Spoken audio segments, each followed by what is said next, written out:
What's up, 12s? Victor here. And it still feels unreal to say this. Your Seattle Seahawks are Super Bowl champions. And not because of some lucky break, not because of one shootout, not because of a last-second miracle. We won it the old-school way.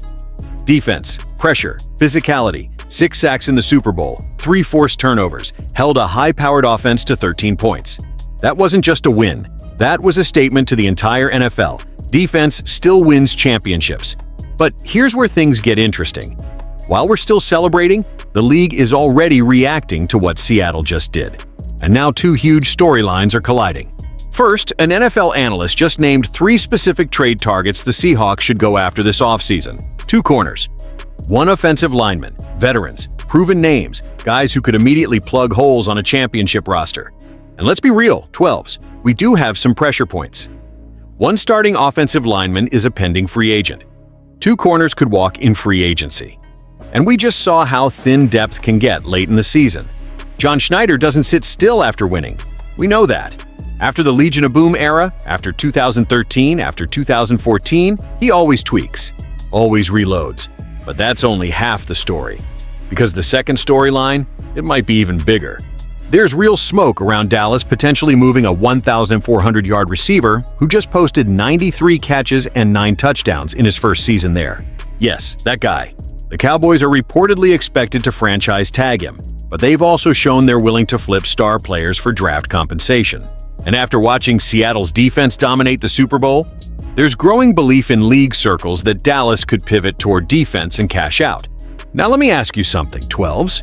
What happens if you add a true alpha receiver across from the NFL Offensive Player of the Year, who just put up 1,193 yards and 10 touchdowns? What happens if Sam Darnold, who helped lead one of the highest EPA per play offenses in football, suddenly has a legitimate jump ball, sideline-dominating X-receiver on the outside?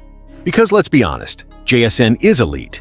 But imagine taking coverage pressure off him. Imagine red zone matchups. Imagine playoff defenses trying to double everybody. The NFC is wide open next year. Do you stand pat and trust the championship formula? Do you add a veteran corner, like one analyst suggested? Do you gamble on an offensive line upgrade? Or do you go all in and trade a 3rd and a 6th to bring in a 24-year-old star wideout and try to repeat? That's the debate today. We're breaking down the 3 realistic trade targets at OL and CB, the risk versus and reward of veteran defenders coming off injuries.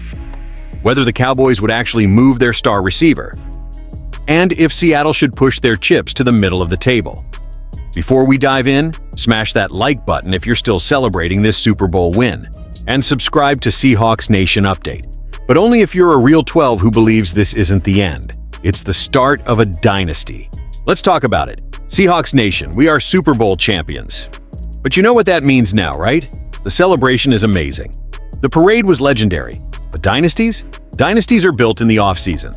And right now, an NFL analyst just named 3 players the Seahawks should target in trades to make this roster even stronger in 2026.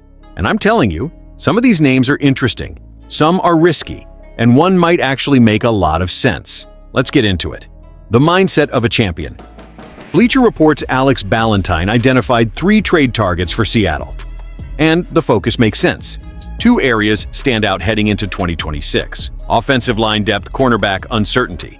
Because yes, we won the Super Bowl. But we also have pending free agents like Rick Woolen, Josh Jobe, and Anthony Bradford's future at right guard isn't locked in. Let's break these names down the right way. Elgton Jenkins, offensive line upgrade. Let's start with Jenkins. If this were 2024, this would have been a dream move. Elgton Jenkins is big, versatile, able to play multiple spots, a proven starter on a playoff team. But here's the issue. He's coming off a serious leg injury that kept him out for most of the second half of 2025. He turns 30 this year, and Seattle's offensive line is already young and developing together. The one real question mark is right guard Anthony Bradford. Excellent run blocker, still inconsistent in pass protection. Pending free agent Jenkins would be an upgrade, if healthy. But here's my take. John Schneider does not spend draft capital or big money on 30-year-old linemen coming off major injuries. If Green Bay releases him and he signs a team-friendly 1-year prove-it deal, then yes, Seattle should absolutely be interested. But I don't see us trading meaningful assets for that risk. Christian Fulton, the sneaky smart move. Now this is interesting. Christian Fulton signed a 2-year, $20 million deal with Kansas City. He's got size, speed, length, everything you want in an outside corner. The problem? He got hurt early in 2025, and younger players stepped up for the Chiefs. Even when healthy, his snaps were limited. But here's why I like this potential move. He's younger than Humphrey. His 2025 dip can be explained by injury. Kansas City is tight against the cap. He wouldn't cost a massive draft pick if Rick Woolen walks. If Josh Jobe gets overpaid, Fulton could slide in and keep this secondary strong without breaking the bank. This feels like the most realistic target of the three. Marlon Humphrey, the big-name gamble. Now let's talk about the big fish. Marlon Humphrey, former first-team All-Pro. One of the best corners in football not long ago. And oh yeah, Mike McDonald knows him very well from Baltimore. But here's the reality. Humphrey turns 30 this year. He did not play well last season. He's coming off injuries. Yes, 1 year ago he was All-Pro. But veterans coming off down seasons and health issues? That's dangerous territory. If he's fully healthy, he could elevate this defense to elite status. But do we need that risk? McDonald and defensive coordinator Aiden Durd just won a Super Bowl with this group. They've developed young talent beautifully. Sometimes the smartest move is standing pat. What should Seattle actually do? Let's zoom out. Seattle finished top 10 in sacks per game, 2-7, dominant defensively in the playoffs, Super Bowl champions in year 2 of the McDonald era. This roster is strong. The real question is sustainability. If I'm ranking these trade targets by likelihood, 1. Christian Fulton, most realistic, 2. Elgton Jenkins, only if cheap, 3. Marlon Humphrey, high risk, high reward. But remember this, championship teams don't panic. They build strategically. John Schneider and Mike McDonald have earned trust. Seahawks Nation, your turn. Now, I want to hear from you. Would you trade for Marlon Humphrey? Would you roll the dice on Jenkins? Or do you think Seattle should keep developing the young core and avoid risky veterans? Drop your take in the comments. Hold up. Seahawks Nation. Are we seriously talking about the Dallas Cowboys trading George Pickens to the defending Super Bowl champion Seattle Seahawks? Because if this is real, and if John Schneider is even thinking about this, the rest of the NFC should be very nervous.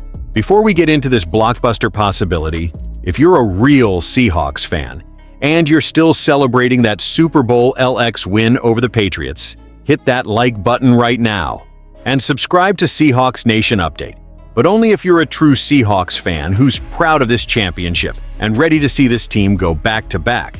All right, let's talk about George Pickens. The Super Bowl changed everything. Seattle beat New England 29-13 in Super Bowl LX. And what was the story of the game? Defense. 6 sacks on Drake May. 3 turnovers forced. Constant pressure. Complete control. All season long, this team proved something the league keeps forgetting.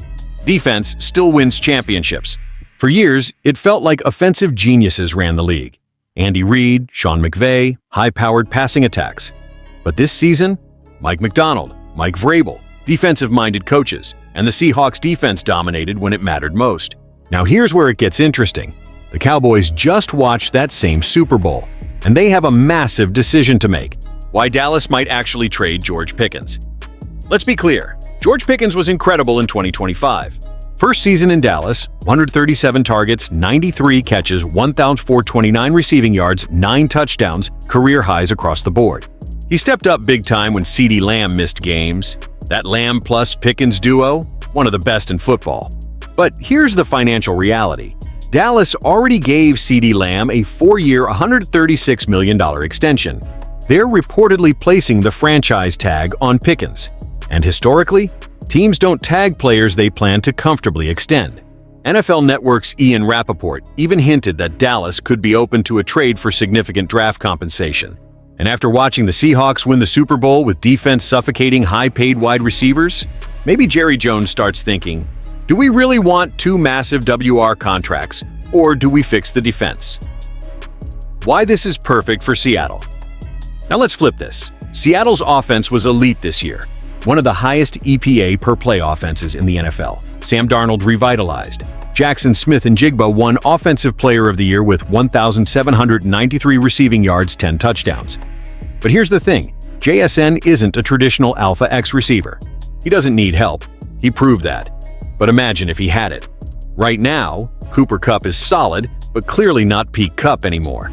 Torrey Horton shows promise, but he's not fully developed. What Seattle doesn't have is that physical, dominant outside alpha who scares defensive coordinators. George Pickens is that guy. Contested catch monster, elite body control, explosive vertical threat. You put Pickens opposite JSN, defenses can't double either. You lighten the box, you create space, you elevate the entire offense. Let's talk Super Bowl reality. Look at what happened in the big game. JSN, 4 catches, 27 yards. Stephon Diggs, who signed for $63, $5 million with New England, 3 catches, 37 yards. High-paid receivers were neutralized. Why? Because defenses controlled the game. But here's the difference. Seattle's offense didn't need one receiver to dominate. It needed balance. Adding Pickens doesn't mean abandoning defense. It means maximizing a championship window. The proposed trade. According to A to Z Sports' Tyler Forness, Seahawks receive WR George Pickens. Cowboys receive 2026. 3rd-round pick, 2026, 6th-round pick. If that's the price, that's not outrageous. That's aggressive, but calculated, especially for a 24-year-old receiver entering his prime. And if he fits the culture, you gain leverage to sign him long-term before the market explodes again. Is this the all-in year? The NFC is wide open. No dominant dynasty, no unbeatable superpower. Seattle just proved they're the standard.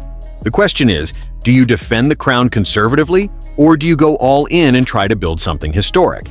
Because I'll tell you right now, George Pickens in a Seahawks uniform, catching bombs from Sam Darnold, with JSN working underneath? That's scary, that's unfair, that's dynasty talk. Seahawks Nation, I need your take.